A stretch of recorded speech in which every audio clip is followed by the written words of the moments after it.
Xinhua e a AFP. Obrigado.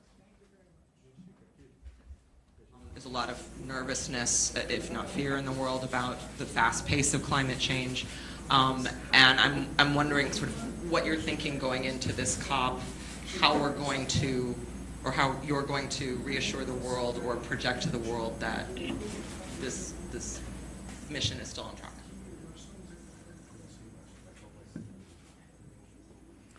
Olha, a primeira coisa que eu acho importante vocês compreenderem é que nós, quando decidimos trazer a COP para o estado do Pará, para a cidade de Belém e para a Amazônia, a primeira coisa que nós fizemos foi assumir um desafio contra pessoas que acreditavam que a gente não poderia fazer uma COP na Amazônia. E quando nós decidimos fazer a COP aqui no estado do Pará, a gente já sabia das condições do estado, já sabia das condições da cidade. Eu conheço Belém desde 1975. E a gente decidiu fazer aqui porque a gente não queria comodidade. Nós queríamos desafios. E nós queríamos que o mundo viesse conhecer a Amazônia. Eu, uma vez, dei uma entrevista para uma jornalista sueca e ela me disse que, quando ela era pequena, o pai dela tinha comprado um terreno para ela na Amazônia. Não um terreno, acho que 1 metro que ele tinha comprado, que era para ajudar a manutenção da Amazônia. E ela já estava quase com 50 anos, ela nunca viu esse terreno, ela nunca viu esse terreno. Então, a Amazônia é uma coisa que ela desperta muita curiosidade nas pessoas. Todo mundo debita na manutenção da nossa floresta, da nossa fauna, das nossas águas, ou seja, uma força muito grande, uma esperança muito grande de resultados benéficos para o planeta. Eu não esqueço nunca que nos anos 80 eu viajava ao mundo e as pessoas falavam porque é preciso cuidar da Amazônia, porque a Amazônia é o pulmão do mundo, é o pulmão do mundo. E na época eu dizia, mas a dívida externa é a nossa pneumonia, então é preciso ajudar a gente a cuidar do nosso pulmão, porque a dívida é impagável. Bem, o que acontece é que esse desafio que nós assumimos, hoje eu tenho certeza que nós vamos fazer a melhor COP de todas as COPs já realizadas até hoje. Nós já fizemos o melhor G20, já fizemos o melhor BRICS e vamos fazer a melhor COP de todas. Primeiro, porque o local está maravilhoso, está preparado para receber quem quiser vir aqui. Segundo, porque a estrutura é boa, tem um sistema de segurança bom para o nosso pessoal todo. E terceiro, porque o povo de Belém é um povo muito alegre, extraordinariamente alegre, que qualquer convidado estrangeiro vai se sentir em casa aqui na cidade de Belém. Quarto, porque nós temos uma culinária invejável. Eu penso que os estrangeiros que estiverem aqui, quando sentarem à mesa e começarem a ver a diversidade da nossa culinária, eles vão sair daqui muito orgulhosos de ter conhecido, sabe, a cidade, o povo, as instalações da COP, e vão sair daqui um pouquinho mais gordos, porque vão comer bem e vão ser bem tratados.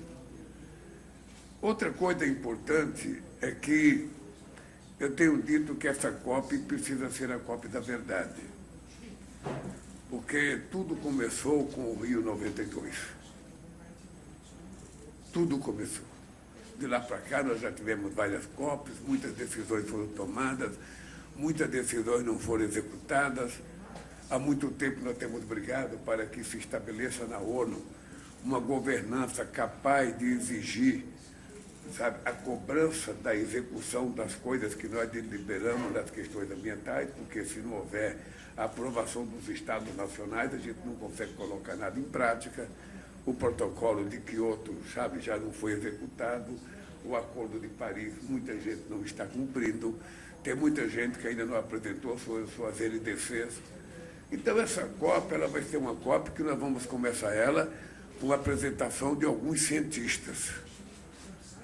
Porque uma das coisas que está colocada para nós, chefes de Estado, é a gente dizer para a humanidade, para as pessoas que a gente representa, se a gente acredita ou não na ciência, se a gente confia ou não naquilo que a ciência está prevendo para os acontecimentos climáticos do mundo. Eu sou daqueles que acredito. Portanto, se eu acredito, eu acho que nós precisamos começar a trabalhar para evitar que os males que estão sendo preconizados aconteçam. Nós, seres humanos, temos inteligência para evitar isso. Então, essa COP, ela vai ser denominada COP da Verdade por isso. Eu espero, nós fizemos ela separada, bem acordada, primeiro uma reunião com o chefe de Estado, uma cúpula de chefe de Estado, depois estava a cúpula dos negociadores, depois da cúpula da sociedade civil, onde todos vão participar, todos vão dar palpite, todos vão dar opinião, e nós não queremos que a COP continue sendo, uma feira de produtos ideológicos climáticos, em cada um vendo o que quer, compra o que quer, e ninguém é obrigado a cumprir as coisas que acontecem. Nós queremos que ela seja muito séria e que as coisas que nós decidimos possam ser implementadas. As razões extraordinárias para ela ser no Brasil. Ou seja, além da Amazônia, nós temos outros 5 biomas essenciais para a preservação do meio ambiente. Nós temos o Cerrado, nós temos a Mata Atlântica, nós temos a Caatinga, nós temos o Pantanal e nós temos o Pampa. E o Brasil, a segunda coisa é que o Brasil sempre foi um ator decisivo nas negociações multilaterais. A terceira coisa é que o Brasil é um país líder na transição energética. Poucos países do mundo têm obtido o sucesso que o Brasil tem obtido na sua transição energética, um país que tem 87% da sua matriz de energia elétrica renovável. Além de ser um poderoso produtor de biocombustíveis, de etanol, estamos entrando na fase do hidrogênio verde, grande produtor de eólica e grande produtor de energia solar. Depois, nós temos uma enorme tradição de participação social para enfrentar a mudança do clima. No Brasil, nós temos uma organização, da sociedade civil muito grande. Eu ontem visitei algumas comunidades que no meio, vocês estavam lá. Ou seja, ali é a fotografia real de como é que você pode cuidar. Ou seja, para você cuidar da Amazônia, você não tem que transformá-la num santuário da humanidade. Você precisa fazer com que as pessoas que lá vivem possam extrair da floresta aquilo que é o produto que vai lhe permitir cuidar da sua família, transformar a riqueza da nossa biodiversidade, em produtos que possam ser comercializados ao mundo. E eu visitei 4 comunidades e saí daqui muito satisfeito com o resultado, inclusive com a área de preservação, dando rentabilidade para que as pessoas possam viver e viver felizes, viver sem a agonia dos grandes centros urbanos e aí a necessidade dos estados. Vocês viram ontem, em cada lugar que eu chegava, eu ligava para o ministro, tal coisa não está funcionando, tal coisa... Porque muitas vezes a gente decide uma coisa em Brasília e até chegar aqui embaixo leva meses. Um chuveiro, quando a gente abre, primeiro sai água fria, mas chega quente. Na maioria das vezes, aqui, a política pública tem que ser assim. Quando a gente delibera lá em cima, ela tem que chegar na ponta. Então, eu, quando vejo uma pessoa sem dente, eu fico incomodado, porque eu criei um programa chamado Brasil Sorridente, para não deixar nenhum brasileiro sem dente, cuidar do dente, fazer tratamento de canal, fazer ortodontia, fazer prótese, sabe? Nós só, há 2 meses atrás, eu fui buscar 800 ambulâncias, com um equipamento dentário para andar o Brasil cuidando das pessoas. Porque se o Estado não estiver presente, as coisas não acontecem. Depois, uma outra coisa importante é que o Brasil tem virado um país referência de combate às desigualdades. Vocês sabem que quando nós chegamos aqui, nós encontramos a primeira vez o Brasil com 54 milhões de pessoas passando fome. Em 2014, nós acabamos com a fome no Brasil. Aí eu votei em 2023, nós tínhamos 33 mil pessoas passando fome. Em 2 anos e meio a gente acabou com a fome outra vez. E o Brasil tem sido um trabalho muito forte na política de inclusão social, porque é isso que conta para você poder dar às pessoas a certeza de que ele é tratado com respeito, ele não é invisível. A questão de nós estarmos enxergando ele. Então, esse combate à desigualdade é uma coisa que eu prego isso, eu trago isso na minha alma, porque foi esse combate à desigualdade que me fez sobreviver. Depois, a questão... O Brasil ele é uma espécie de país campeão do diálogo das COP. Há muito tempo o Brasil é levado muito a sério nas COP, porque nós temos muito o que mostrar. E agora mesmo a gente pôde provar que a gente tem muita coisa para mostrar. O desmatamento já caiu 50%, sabe, 45% no outro bioma, ou seja, nós estamos fazendo uma coisa não apenas de proibir, achar que é criminoso fazer. Nós estamos construindo parceria com os prefeitos, estamos dando incentivo. Ao invés de dizer que o prefeito está errando, nós temos que incentivar o prefeito a ser sócio nosso no combate ao desmatamento, no combate à degradação das terras. E, para isso, você tem que tratá-lo bem, com cordialidade, e criar uma espécie de recurso para ajudar os prefeitos a se sentirem, sabe, fazendo um trabalho prazeroso, e não tendo um ente federado brigando contra o outro. Essa é uma coisa muito importante, e a gente também vai fortalecendo a ideia do multilateralismo. Ou seja, que juntos a gente pode fazer muito mais do que sozinho. Bem, eu estou dando um quadro geral, porque depois eu vou fazer muitas outras perguntas.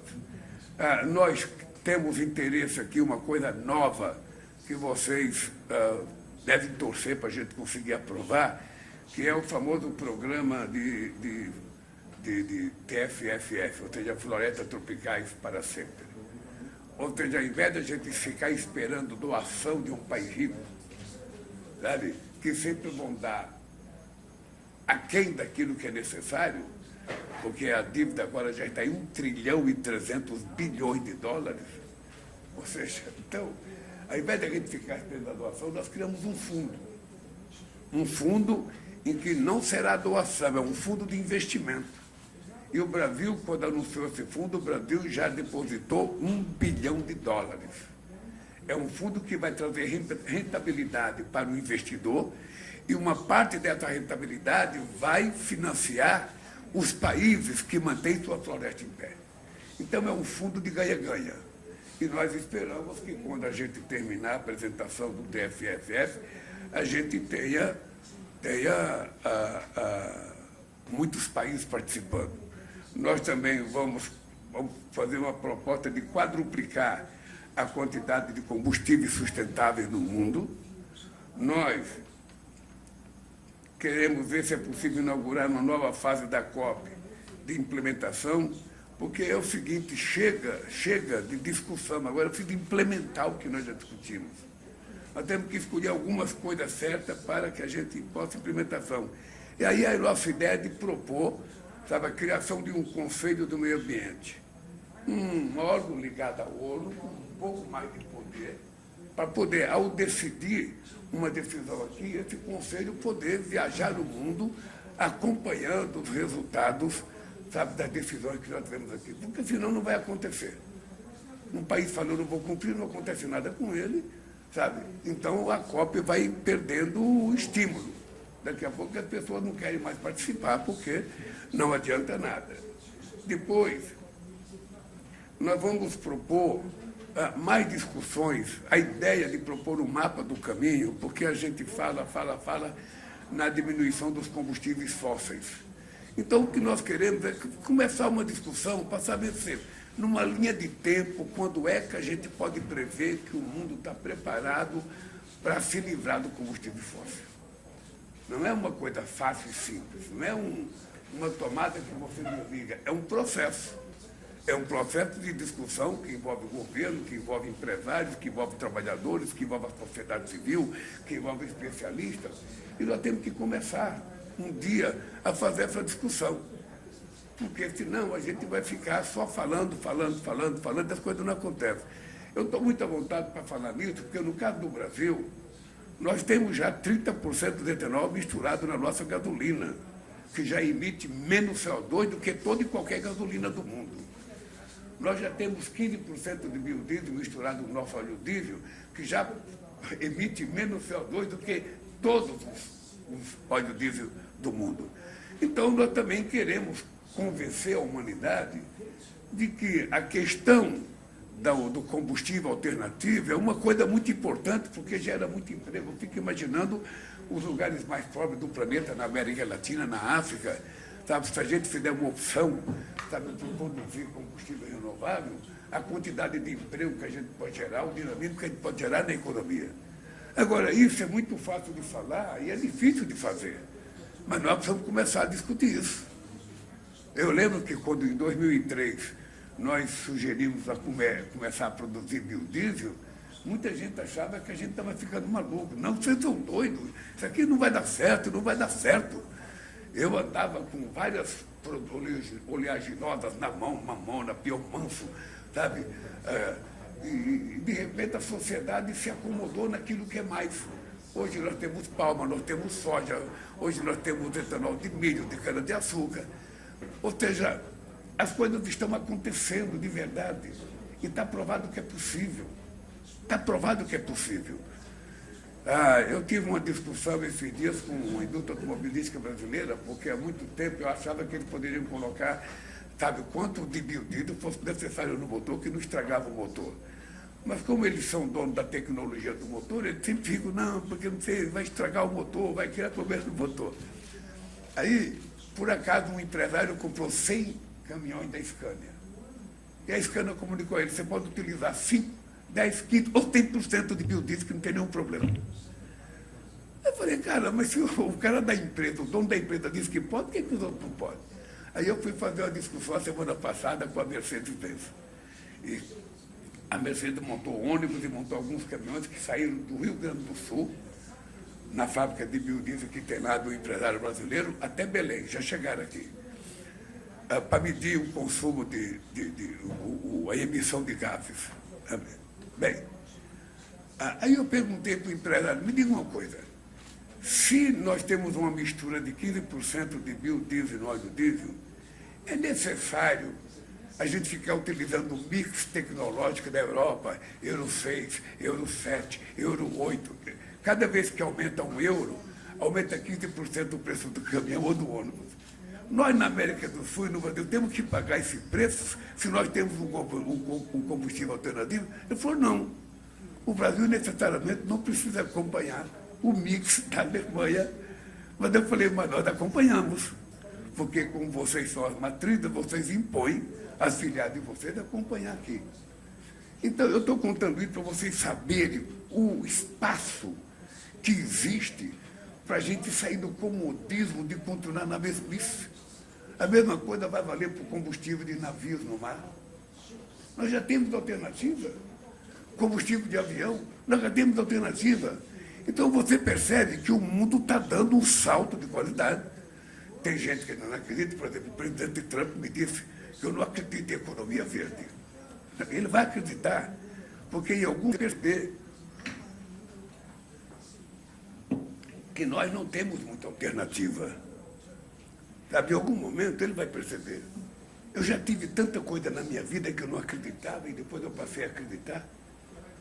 Quando eu falo para vocês que eu me sinto uma metamorfose ambulante, é porque eu vivo aprendendo. Eu não tenho nada na minha vida definitivo. Mas você mudou de posição? Eu mudei porque eu aprendi. Que bom que a gente tem a coragem de mudar de posição, se a gente estiver errado. Então, eu acho que todos os presidentes, inclusive o Trump, ele vai mudar de posição. É apenas uma questão de tempo. Eu insisti para ele vir aqui, insisti. Vá conhecer a Amazônia, cara. Vá, você vai perceber que o humor da gente fica maravilhosamente bom. Sabe? Você fica com humor muito melhor. Então, a COP aqui, ela está começando amanhã. Eu acho que ela vai ser um sucesso. Ela vai ser um sucesso. Ela vai ser uma COP prazerosa. Eu espero que vocês, jornalistas, possam não só participar do debate, mas, por favor, aproveita a culinária do estado do Pará. vocês não vão conhecer em lugar nenhum do mundo. Comer filhote. Presidente, Carlos Menezes, da Agência F, obrigado por receber. Vai me permitir, pular do assunto da COP, que temos só 1h15, e o tempo está muito corrido e tem muitas questões para perguntar para o senhor. Mas, em paralelo à COP, tem um assunto muito importante que está acontecendo na América do Sul, com o despliegue militar dos Estados Unidos no Mar Caribe e na parte do Pacífico Oriental, Colômbia. E eu estou um pouco chocado porque os governos da América Latina não passaram de condenar o assunto, simplesmente divulgar notas oficiais. E eu acho que a América Latina deveria tomar uma posição mais contundente, porque estão matando, bombardeando civis praticamente nas águas, no limite das águas de Colômbia e Venezuela. Concorda com essa posição? Olha, nós vamos ter uma reunião da FELAC dia 10, em Santa Marta, na Colômbia.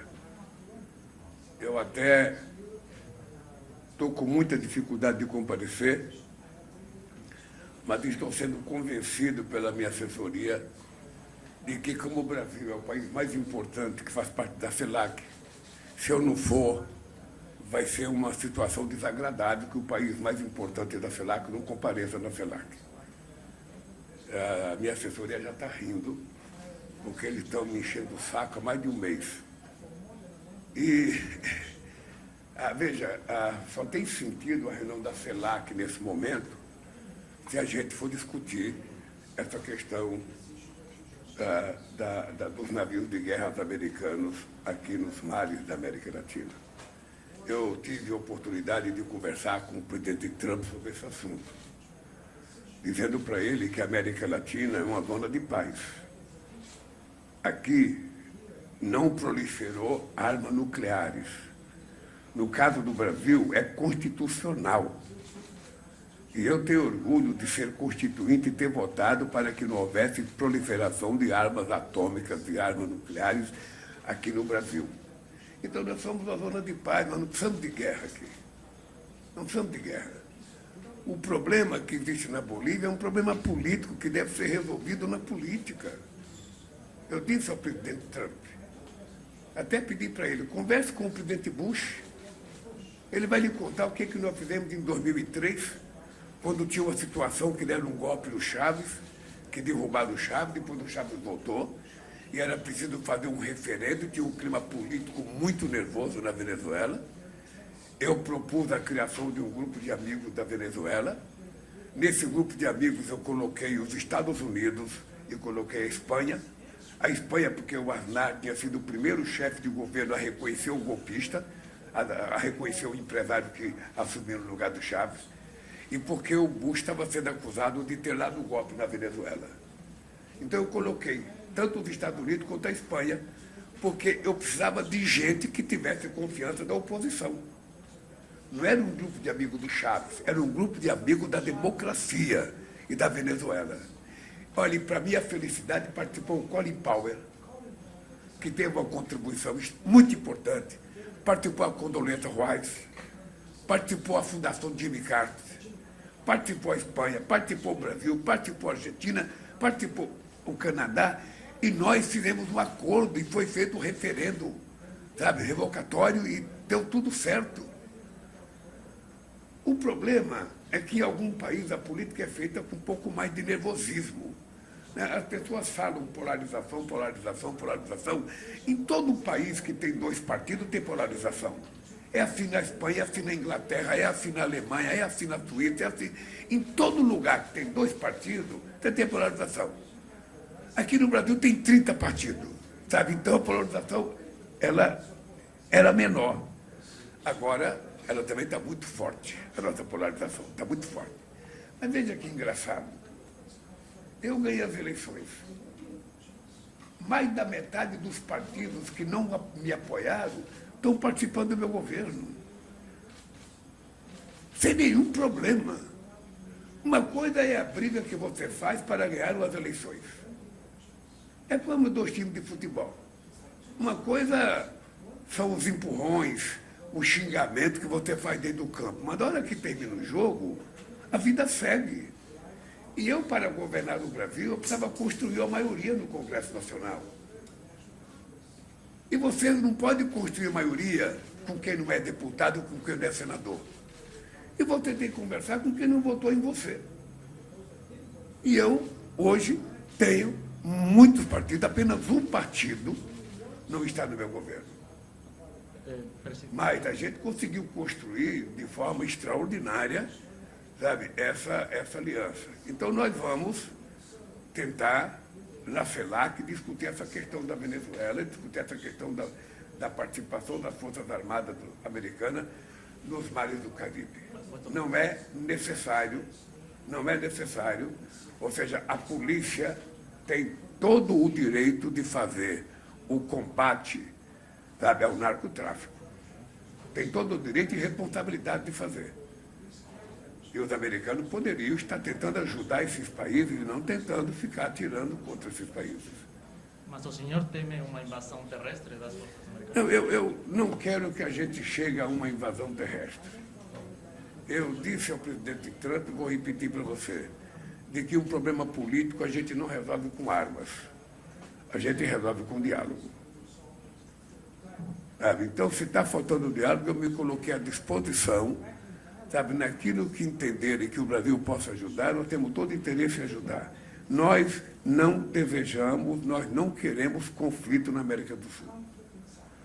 Sabe, o único conflito que nós queremos é o verbal, sabe, que não machuca e nem tira vida, não derruba ponte, não destrói ferrovia, não destrói casa e também não machuca. Mas o restante a gente não precisa, sabe, de contencioso na América Latina. Não precisa. Eu conversei também com a minha amiga Cláudia, presidenta do México, sobre esse assunto, sabe? E talvez eu esteja, sabe, indo a Santa Marta para discutir esse assunto e, quem sabe, tomar uma posição, sabe, em defesa dos países da América Latina. Presidente, bom dia mais uma vez. Meu nome é Maurício, da Associated Press. Obrigado pelo seu tempo.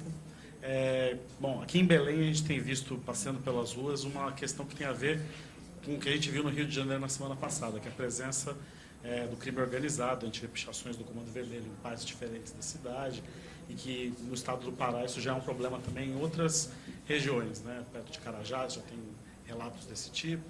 E quando a gente discute sustentabilidade na Amazônia, obviamente para o povo também existe esse outro impacto, que é o impacto do crime organizado chegando para lidar com isso. Então, dentro desse espírito, queria perguntar para o senhor o que é possível fazer pelo povo da Amazônia para evitar o espraiamento desse crime organizado pela região, e se, por exemplo, agora no Rio de Janeiro, a ONU chega a dizer que seria importante ter uma investigação independente sobre o que aconteceu lá, se essa presença de organismos internacionais para lidar com a criminalidade no Rio, na Amazônia, onde seja, também algo que o senhor aprova para esse nosso futuro nessa questão. Obrigado. Olha, eu não sei se a imprensa publicou, mas dia 9 de setembro deste ano, eu estive em Manaus, inaugurando o Centro de Cooperação Policial Internacional, CCPI. Ou seja, é um centro coordenado pela Polícia Federal Brasileira a partir de Manaus, com a participação de policiais de todos os estados da América do Sul que tem a floresta amazônica, e com a participação também de representação de policiais dos estados brasileiros. E ainda mais com a participação da Interpol. Ou seja, foi criado um centro apenas para combater o narcotráfico e o crime organizado nas nossas fronteiras. Isso está funcionando desde setembro de 2025. Isso já está criado. Veja, o crime organizado hoje faz parte da realidade política da América Latina e faz parte também da política dos Estados Unidos, faz parte de muitos lugares. Uns mais sofisticados, outros menos sofisticados. O que nós precisamos é fazer investimento, mais inteligência na polícia, para que a gente possa combater. Sabe? Em São Paulo, por exemplo, a Polícia Federal descobriu uma fábrica que produzia mais de 3.000 rifles. Sabe? Que a gente vinha dizendo que era importado, que era contrabando. Não, era feito lá numa fábrica. foi desmontada uma parte em São Paulo, uma parte em Minas Gerais, e era quem fornecia para o Rio de Janeiro. Se você vê a quantidade de coisas que já aconteceu nesse pouco tempo que nós estamos no governo, do ponto de vista de ataque ao crime organizado, é muita coisa que nós já fizemos, muitas prisões, muitas coisas que nós já conseguimos destruir nesse país. Então, se a polícia tiver os efetivos necessários, nós mandamos uma PEC, uma emenda constitucional para o Congresso Nacional Brasileiro, para que a gente possa definir como é que o Estado, como é que a União pode participar junto com os Estados, sem interferir na autonomia do Estado. Porque tem sempre uma celeuma de que a União não pode se meter porque vai ferir a autonomia do Estado. Então, nós queremos saber como é que a União pode participar do combate ao crime organizado sem interferir na política dos Estados. Por isso, nós mandamos uma PEC para o Congresso Nacional, que possivelmente ela seja votada essa semana ainda. Tá? Quando essa PEC estiver aprovada, a gente vai ter mais facilidade. E, ao mesmo tempo, mandamos uma lei, esta semana agora, uma lei antifacção. É uma lei que aumenta a pena, que aumenta a punição, para a gente combater as facções organizadas que existem em São Paulo, no Rio de Janeiro e no Brasil. Existem em todos os estados hoje. Então, nós estamos trabalhando de forma muito forte para que a gente possa, tentar fazer com que a sociedade possa viver em paz e viver com muita tranquilidade.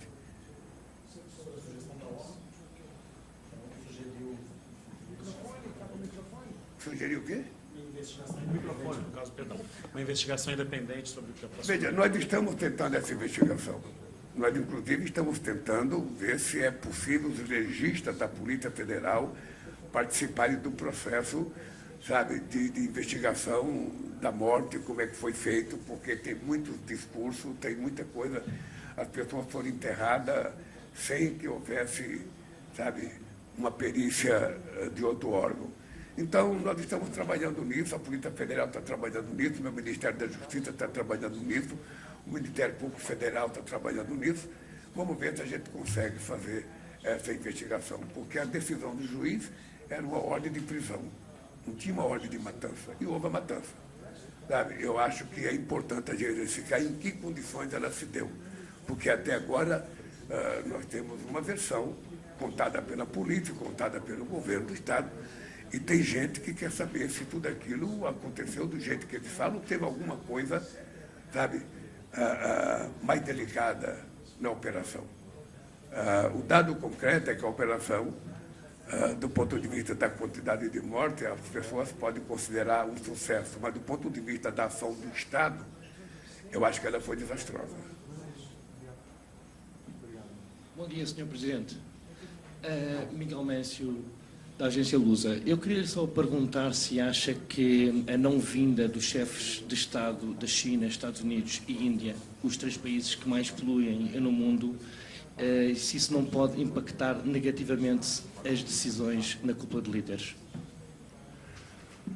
Olha, eu participo de muitas COPs e nem em todas as COPs você tem todos os principais líderes. Eu, pessoalmente, convidei o Xi Jinping, ele vai mandar o vice-presidente, o primeiro-ministro dele está vindo aqui, tem até uma conversa, uma reunião bilateral comigo. Os Estados Unidos, acho que ele vai mandar nem representação. Mas o restante do chefe de Estado, nós temos a participação, só para você ter ideia, nós temos 53 chefes de Estado, que vão participar.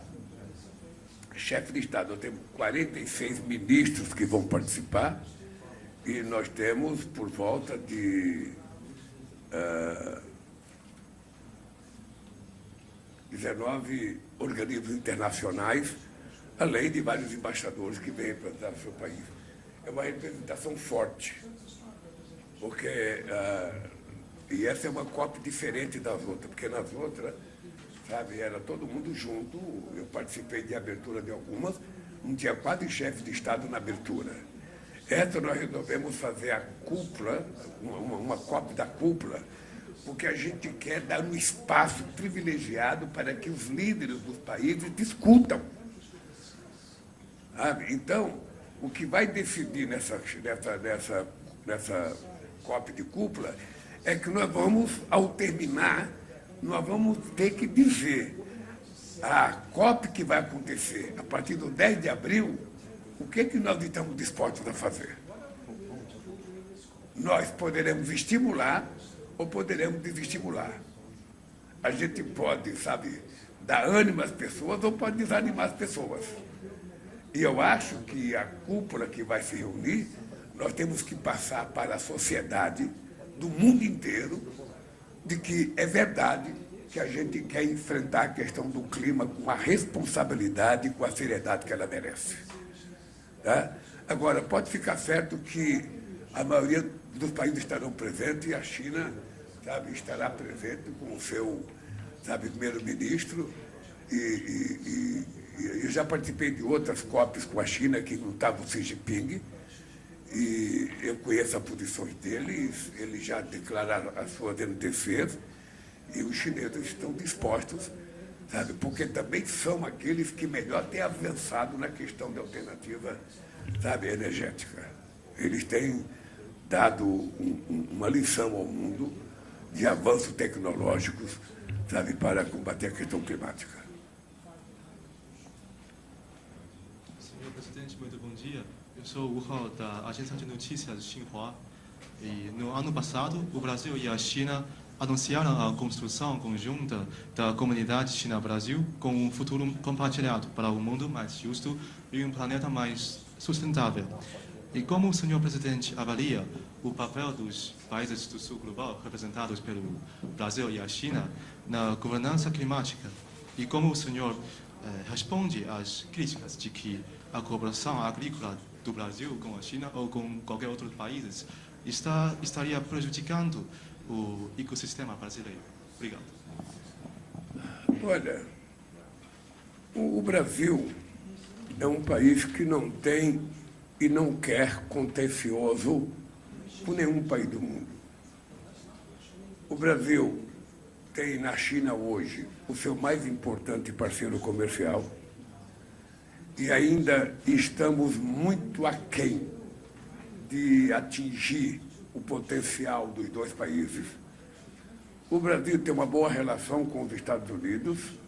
O nosso fluxo de balança comercial foi 87 bilhões no ano passado, metade praticamente daquilo que o Brasil tem com a China. E o Brasil tem crescido a sua relação com a China. Tem crescido não apenas na exportação de commodities, de soja, de milho, de ferro. Nós queremos crescer com a China na construção de empresas chinesas com seus avanços tecnológicos no Brasil. Daí porque a Biadil já se instalou na Bahia e vai começar a produzir autopeça lá já a partir do ano que vem, 2027. Nós queremos outras empresas chinesas trabalhando no Brasil e nós queremos fortalecer muito a nossa relação com a China. A China é um parceiro confiável, tem sido de muita lealdade na relação com o Brasil, sabe? E, obviamente, que nem a China nem o Brasil, a gente não se opõe que um país qualquer possa taxar os nossos produtos.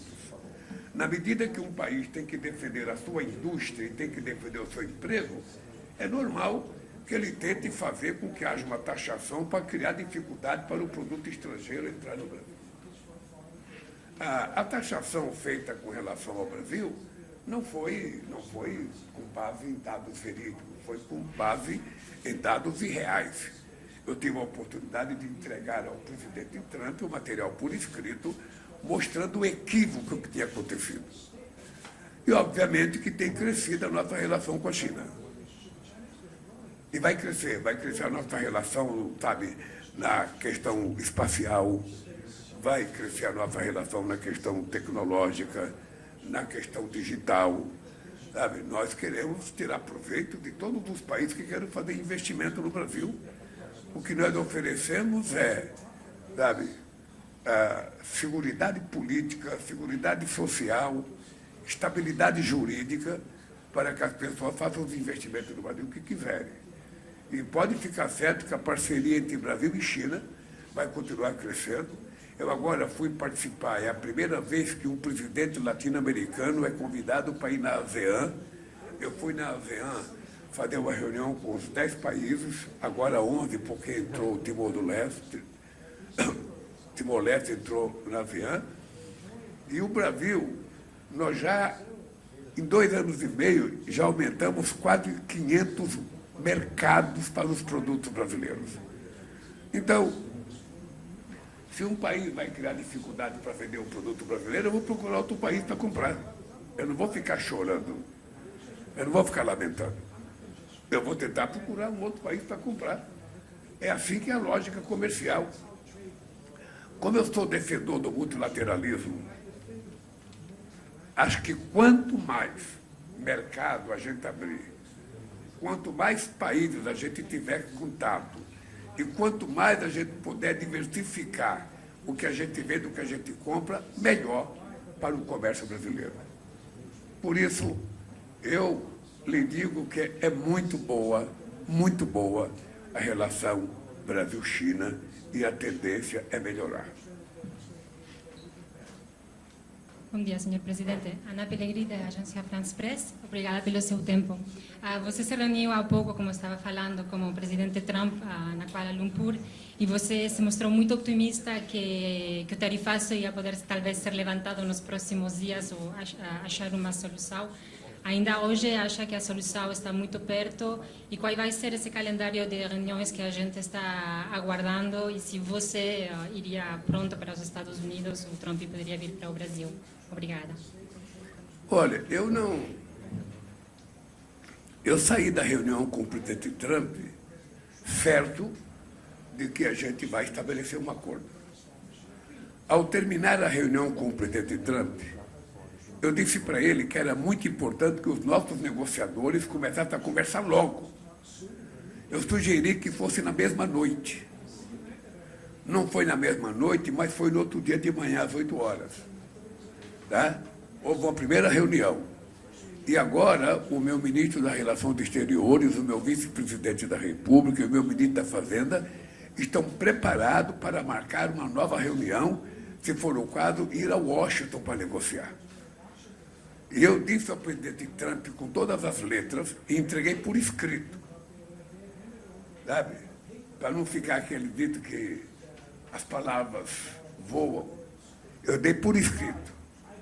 Nós queremos que ele abra mão das punições aos nossos ministros da Suprema Corte e nós queremos que as taxas sejam zeradas para a gente começar a discutir do zero.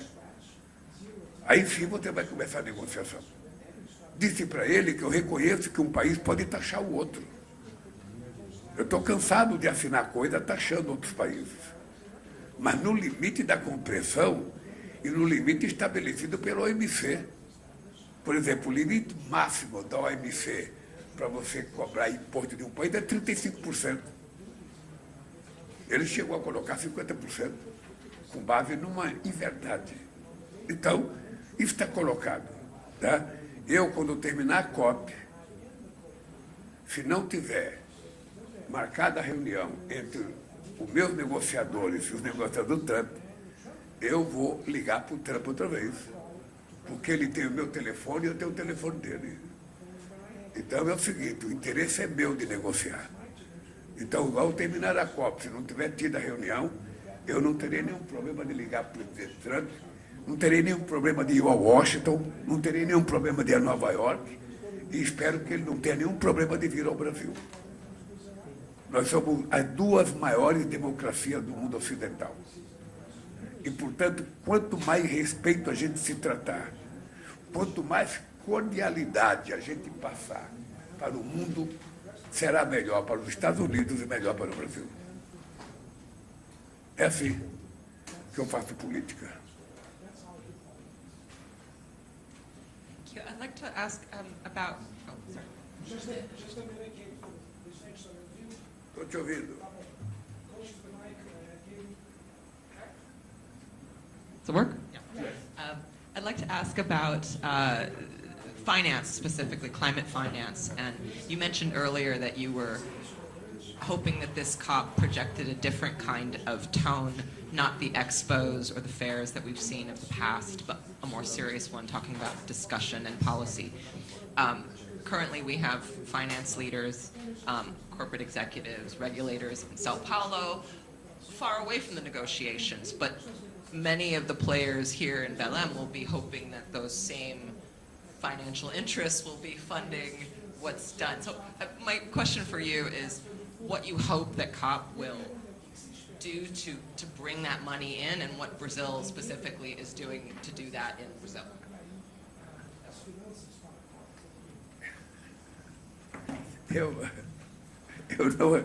Eu não acredito que a solução financeira para a COP venha de banqueiro. Não acredito. Por isso é que nós estamos propondo. Uma coisa que nós temos que ter claro é o seguinte: nós estamos querendo sair da era da doação. A doação é muito importante, mas ela é sempre muito aquém daquilo que as pessoas precisam.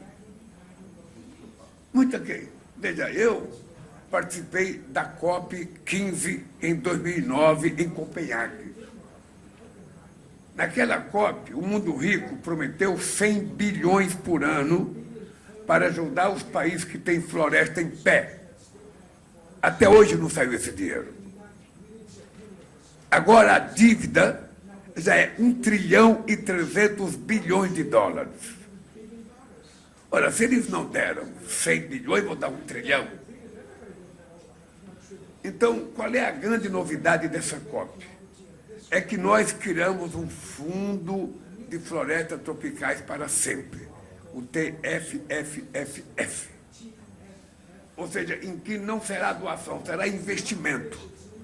Um fundo de pensão pode investir, um empresário pode investir, um governo pode investir, sabe? E esse dinheiro vai ter uma rentabilidade para ele e uma rentabilidade para ajudar a financiar o país que tem floresta em pé. Não vai ser doação. E esse fundo será administrado possivelmente pelo Banco Mundial e por outros bancos. É bem importante que a gente discuta a necessidade de ter mais bancos cuidando desse dinheiro. A ideia não é que você consiga tudo amanhã, tudo numa semana. A ideia é que você está lançando um programa novo em que as pessoas podem ganhar dinheiro honestamente, investindo honestamente e ganhando apenas o necessário para que uma parte daquele ganho fique para o pagamento da manutenção da floresta em pé. E quando eu digo para a manutenção da floresta em pé, é fundo para você poder pagar para as pessoas que estão lá cuidando. Você tem que levar energia para esse povo, você tem que levar, sabe, escola, você tem que levar posto de saúde, você tem que levar transporte, você tem que, sabe, se você quiser que as pessoas fiquem cuidando da floresta, e você tem, aqui no Pará, vocês vão poder visitar um centro de bioeconomia. Acho que vai ser o primeiro do mundo. E essa pode ser uma nova indústria mundial que surge a partir da COP30. Ou seja, você explorar a mega diversidade que tem a Amazônia, a nossa riqueza, para saber do que você pode produzir com a grandiosidade da nossa floresta. E aí você pode ter uma bioeconomia muito forte. Sabe? Você vai ver, se você andar, você vai ver muita gente produzindo remédio de muitas plantas, de muita coisa para beleza, muita coisa para saúde, sabe? É uma riqueza que a indústria fármaco pode crescer muito se a gente levar a sério isso. Então, nós temos que levar a sério, a gente não precisa mais destruir para a gente crescer, a gente pode manter gerando emprego. Ao invés do cara cortar uma árvore para ele poder vender e ganhar o dinheiro, ele vai cuidar daquela árvore em pé e, por conta disso, ele vai receber, sabe, um dinheiro para sobreviver. E ainda vai poder extrair daquela árvore coisas que podem produzir, sabe, artesanato, pode produzir remédio, pode produzir produto fármaco, pode produzir instituto de beleza, sabe, qualquer coisa. É esse novo mundo que a gente quer criar. É esse novo mundo que a gente quer criar. E é por isso que eu não quero mais falar a palavra doação. Por isso que eu não vou dar 50 milhões de dólares. É bom dar 50 milhões de dólares, mas não é nada. Vou dar 30 milhões de dólares. Tá, tudo bem, eu agradeço, mas não é nada. Porque é preciso bilhões para que a gente possa resolver o nosso problema. E não é resolver o problema do Estado, é resolver o problema do povo que está lá. Ontem eu fui visitar, esse dia, 4 comunidades. Todas as pessoas são pobres. Mas eu tenho certeza que elas são mais felizes do que nós. Tenho certeza. Você vê na cara deles, eles não têm 10% dos problemas que a gente tem. Eles vivem mais tranquilo. É como se fosse uma vida que acompanha a natureza no tempo da natureza. Sabe? As coisas não acontecem quando a gente quer que aconteça. Acontece porque a natureza está permitindo que aconteça a tranquilidade das pessoas. Sabe? Não esse mundo nervoso que a gente vive nos grandes centros urbanos, todo mundo meio doido. Então, eu te confesso que eu estou convencido que esse fundo de florestas tropicais para sempre vai ser uma coisa extremamente importante. Por exemplo, tem gente que fala, não, nós temos que tirar dinheiro das petroleiras, nós temos que tirar dinheiro dos bancos, nós temos que tirar... Não, eu acho que essas empresas petroleiras vão, ao tempo, se transformar em empresas de energia, sabe? E muito mais rápido do que as pessoas imaginam. Muito mais rápido. Porque os avanços tecnológicos nessa área são... Sabe? Ontem eu vi uma coisa fantástica, ontem eu vi um robô para tirar açaí. Você já viu um cara pegar um cacho de açaí? Você viu como é que ele sobe no coqueiro? Pois ontem, um empresário aqui do Pará mostrou um robozinho que corta o cacho e traz, sem risco de vida para ninguém. Então, nós temos a chance de fazer uma revolução nessa chamada economia verde. Então, é isso que nós estamos apostando. E se vocês tiverem oportunidade, visite o Centro de Bioeconomia que está instalado num desses galpões do Porto aí. Senhor Presidente, vai me desculpar de novo, vou mudar de assunto. A gente ficou um pouco surpreso porque na Indonésia o senhor anunciou que vai se candidatar para 2026. A gente se surpreendeu com essa notícia que era de madrugada.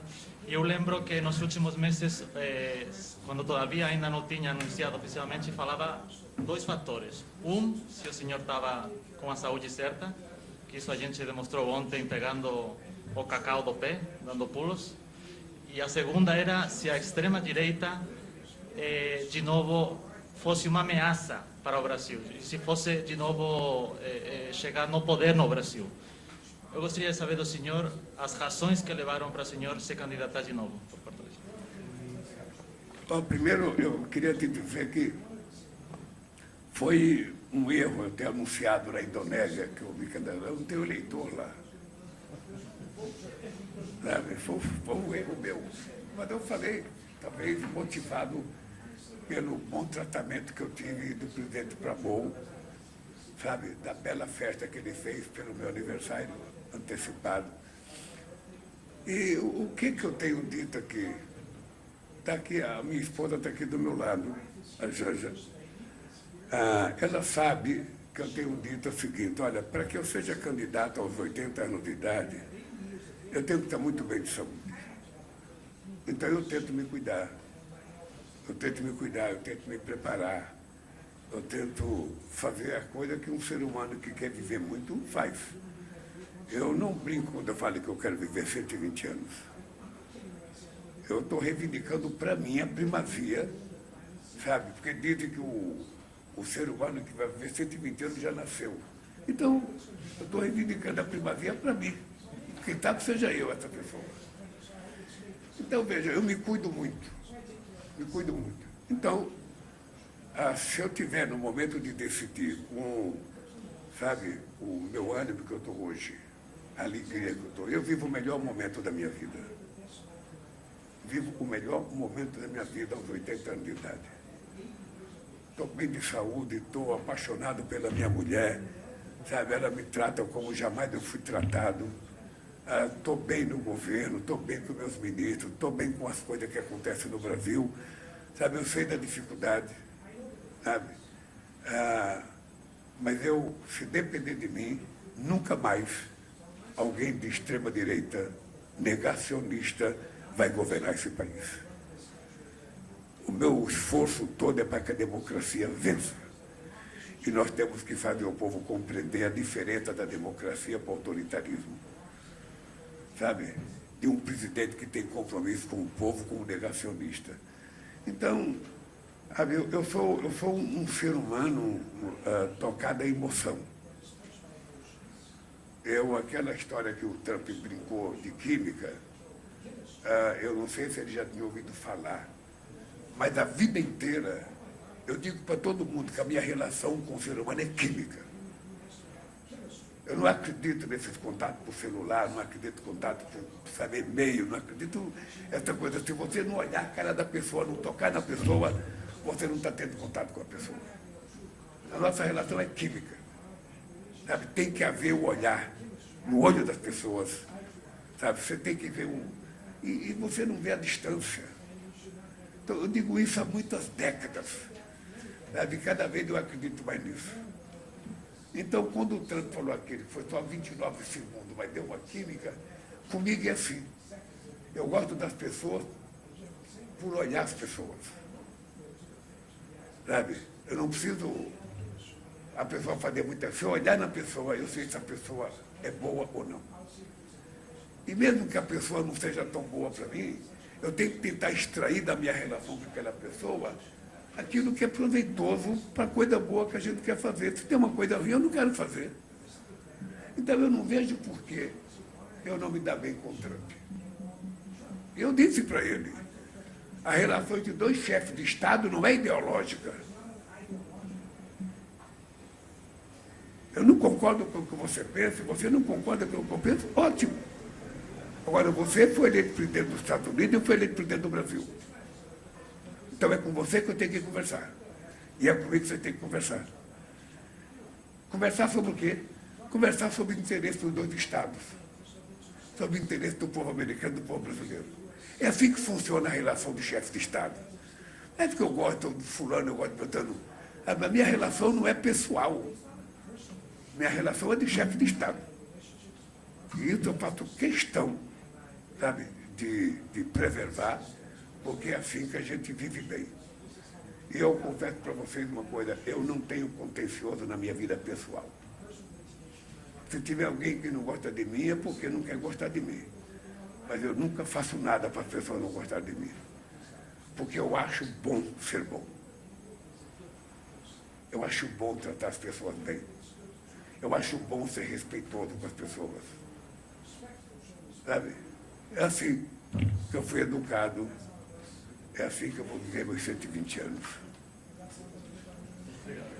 Presidente, voltando para um outro tema também importante aqui da Amazônia, que é a exploração possível exploração de petróleo na margem equatorial, né? Tem muito debate sobre isso, muita gente não esperava nem que houvesse um anúncio de exploração inicial ali antes da COP, né?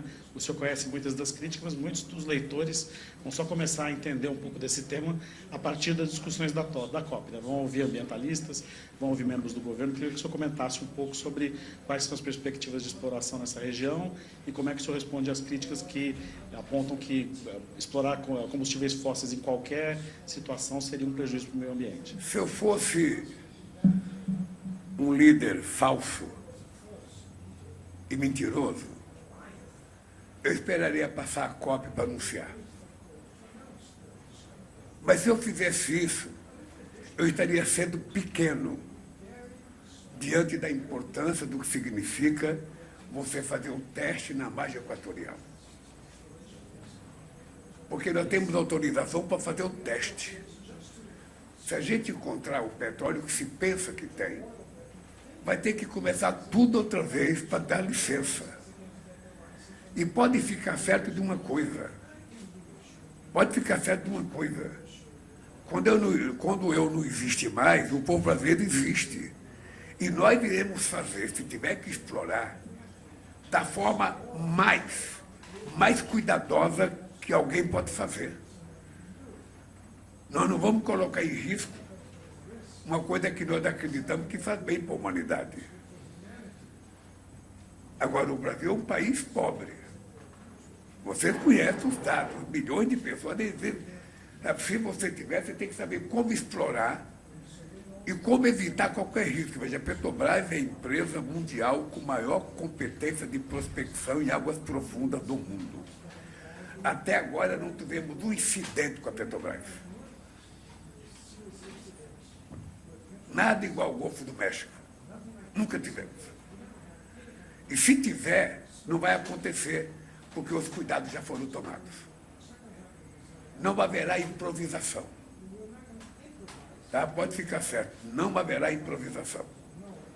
Não é porque a gente precisa que a gente vai fazer as coisas mal feitas, porque o prejuízo será muito pior.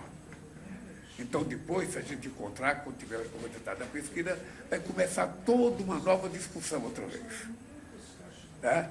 Porque você veja uma coisa, quando eu disse para vocês que a Petrobras tende a se transformar com o tempo numa empresa de energia, é porque ela já participa muito fortemente na questão do etanol, na questão do biodiesel. E ela sabe disso. E todo mundo sabe que um dia o petróleo vai acabar e que um dia a gente vai ter que parar de utilizá-lo. E no Brasil, a gente já dá lição ao mundo. Porque 30%, 100% da nossa gasolina utiliza 30% de etanol, que transforma a gasolina menos poluidora do que a dos outros países. E todo óleo diesel utiliza 15% de biodiesel, o que o torna um biodiesel mais limpo que os outros. Além do que a nossa matriz elétrica é 87% renovável. Além do que nós temos um extraordinário, mundo de eólica e de solar. E além do que nós temos 40 milhões de hectares de terras degradadas para recuperar.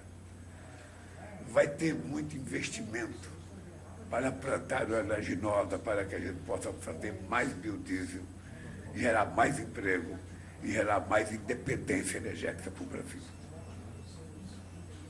É isso.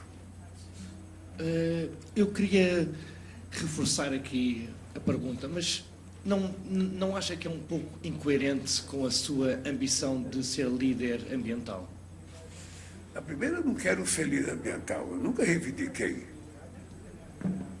Eu quero fazer as coisas que os especialistas e meu governo e minha consciência diz que tem que fazer.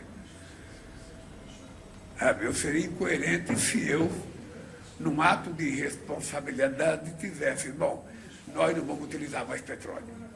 Aí eu seria um ato de incoerência e irresponsabilidade, porque nós não sobreviveríamos sem isso. E nem o mundo consegue sobreviver sem isso. E poucos países estão mais próximos de nós de viver sem isso.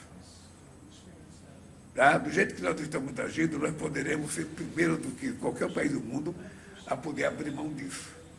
Mas é por isso que eu digo que é uma questão de responsabilidade. Nós temos gente que acha que a gente não deve explorar petróleo em lugar nenhum. Está cheio de gente que fala isso. Mas isso sim é incoerente, se você não apresenta uma alternativa.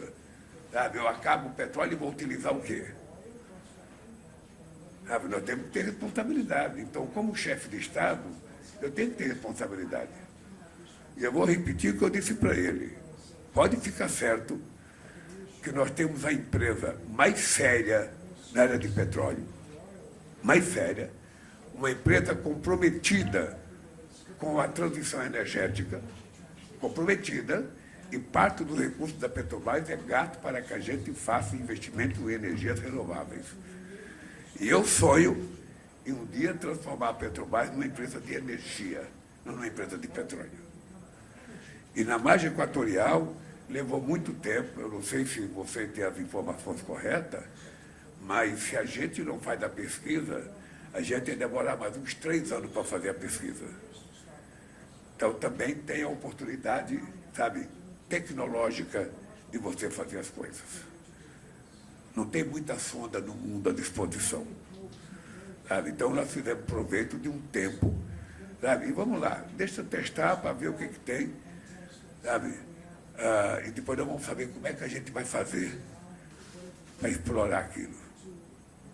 Com o cuidado que nós temos que ter com a nossa Amazônia.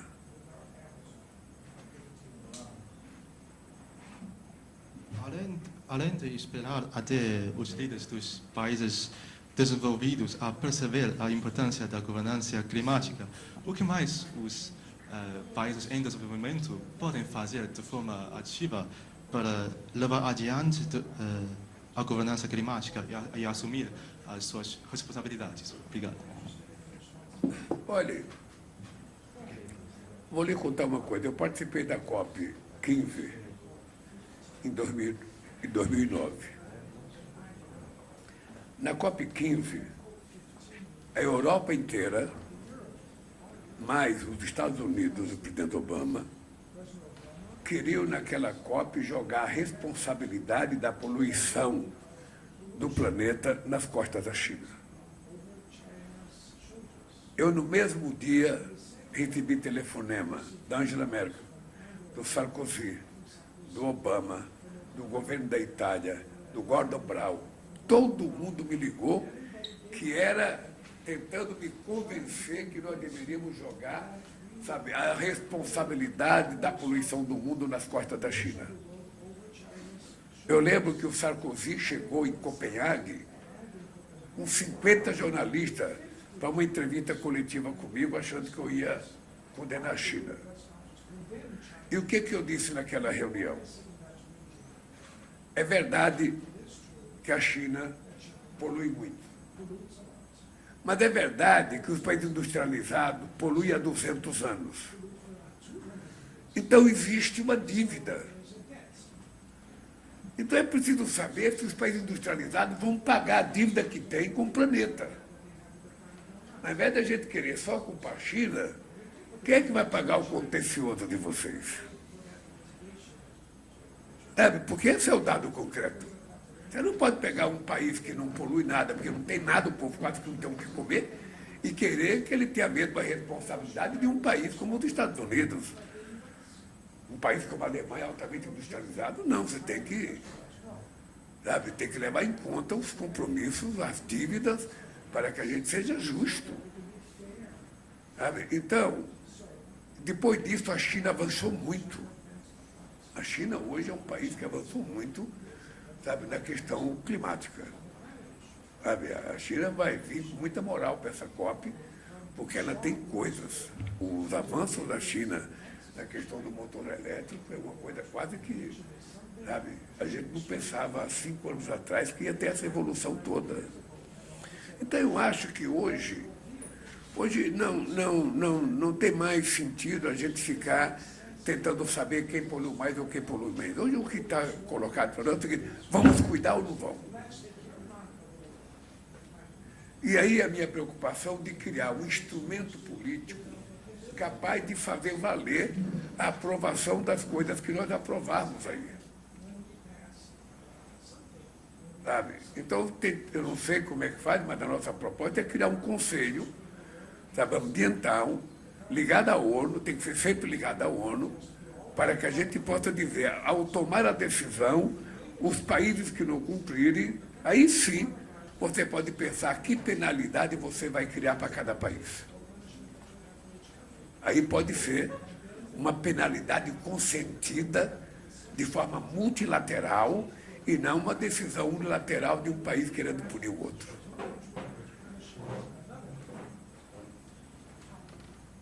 A COP29 acabou com os países em desenvolvimento bem chateados por conta do financiamento e a sociedade civil também, né? E eles estão ainda expressando mais uma vez esse temor que a COP30 também acabe com a mesma frustração. Então, como o Brasil vai fazer para que essa COP tenha avanços concretos se não tem metas concretas, né?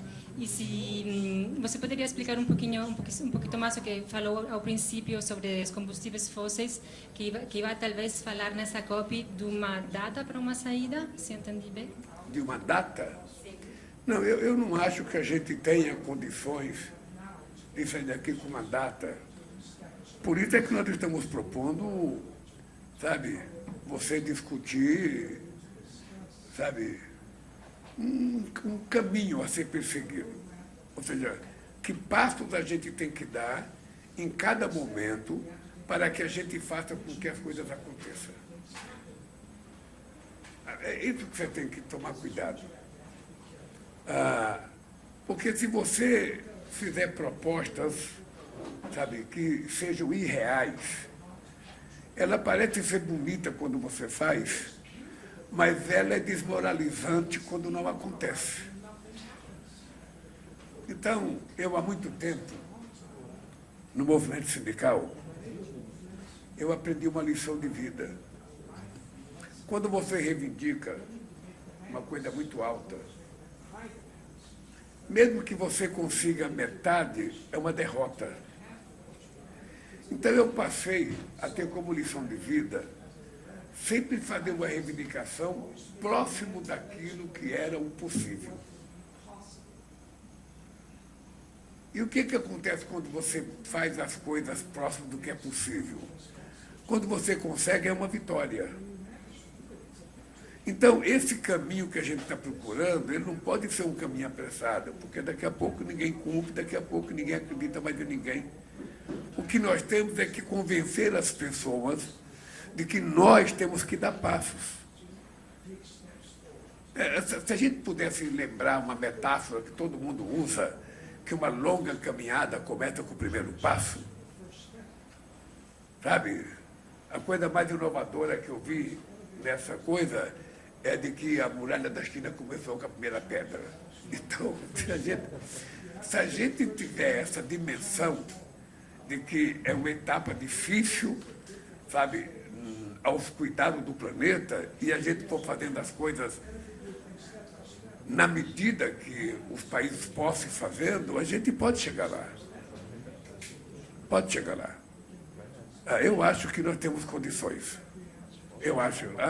Também porque está havendo uma consciência maior da humanidade sobre essa negócio do clima.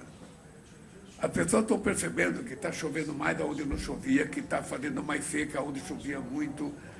Sabe? As pessoas estão percebendo que as coisas estão acontecendo. Então, como nós temos inteligência para cuidar disso, a gente pode evitar.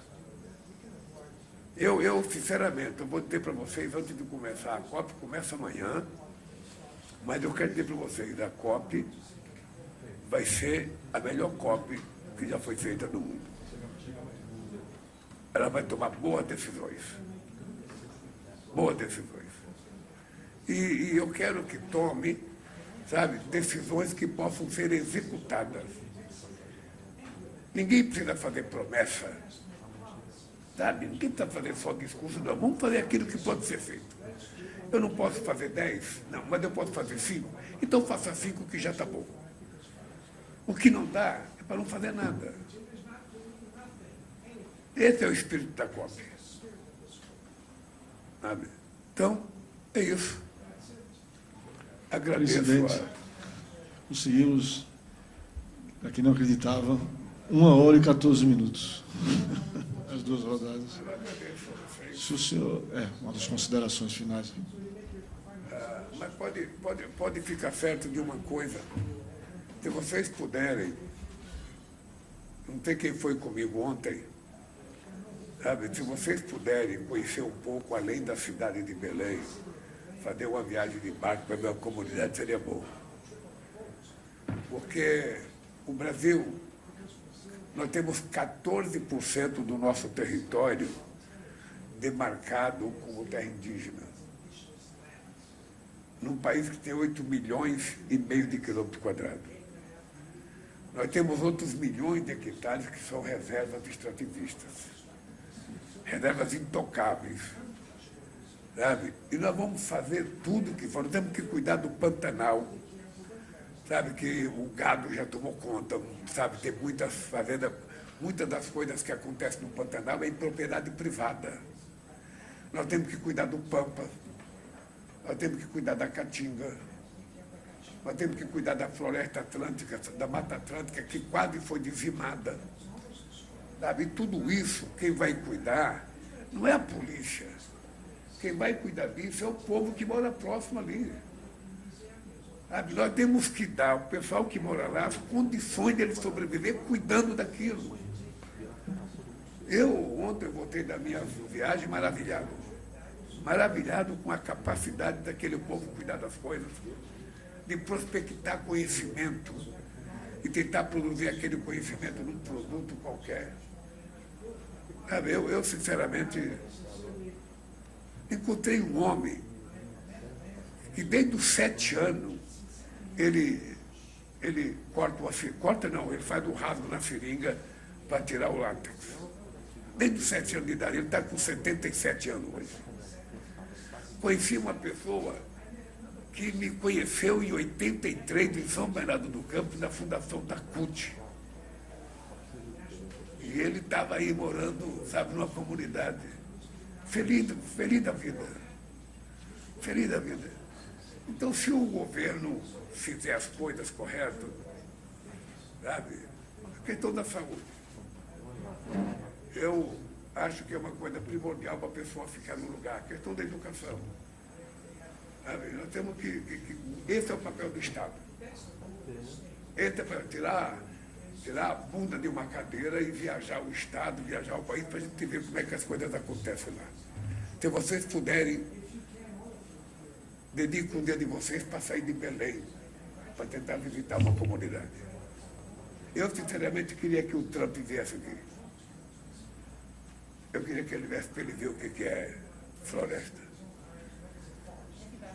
Se ele comeu a maniçoba, ele nunca mais vai ter mau gosto. Nunca mais. Já comeu maniçoba?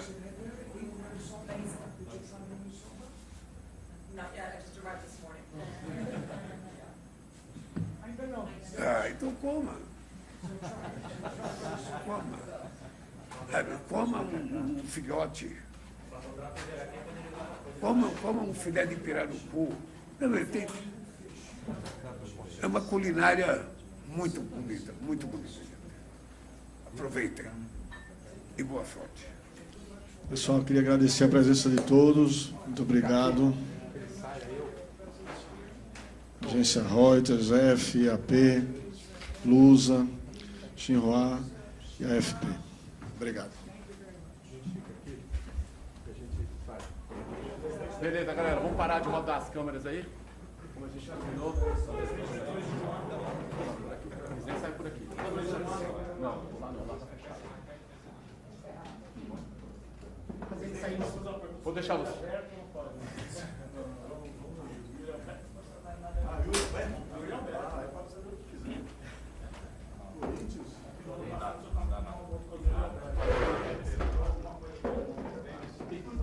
Ano passado, quando a gente teve uma reunião assim, o senhor reclamou com o Yuri Alberto um pouquinho.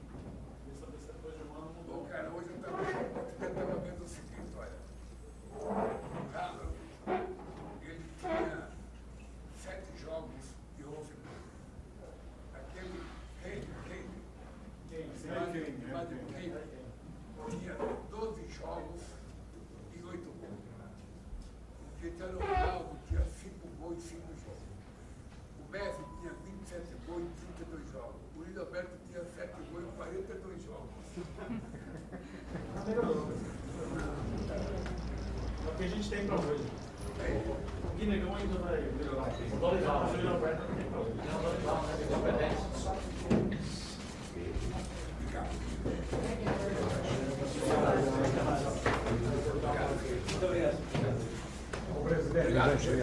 Presidente. Obrigadão, obrigado. Ô, levanta aí, deixa o presidente ficar aí, eu faço uma foto. Senta aí. Vocês vão ficar aí. Presidente, eu pulando para pegar o cacau. Presidente, o Heraldo é o nosso decano lá de Brasília. Senta aí, senta aí. Agacha aí, galera, agacha aí. Vou fazer aqui, olha aqui. Posso entrar aqui também? Lógico, olha aqui, ó. Olha aqui. 1, 2, 3. Cadê Aldinho? Olha aí, presidente, aqui, presidente. Aí, galera. Pô, se deram bem, hein? Ô, massa. Enquanto tem que pé lá. Pronto. Presidente, agora nós arrumamos uma... Por aqui, já pode descer uma foto, presidente. Boa sorte, gente. Quando eu brinco com você, ela vem brincar comigo. Essa é guerreira. Vai. Ali, ó, foto. Aí, ó. Aí, presidente. Olha aqui. Aqui, presidente. Aí, galera. Fez. Peraí. Deu aí, galera. Pronto, obrigado, presidente. Opa, mais uma. Peraí agora. Aí, tá feito. Obrigado. Obrigado.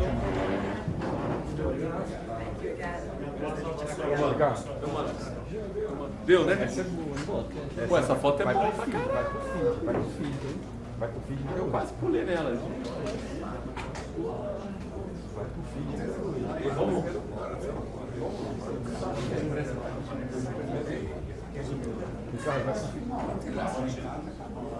Eu mando pra vocês.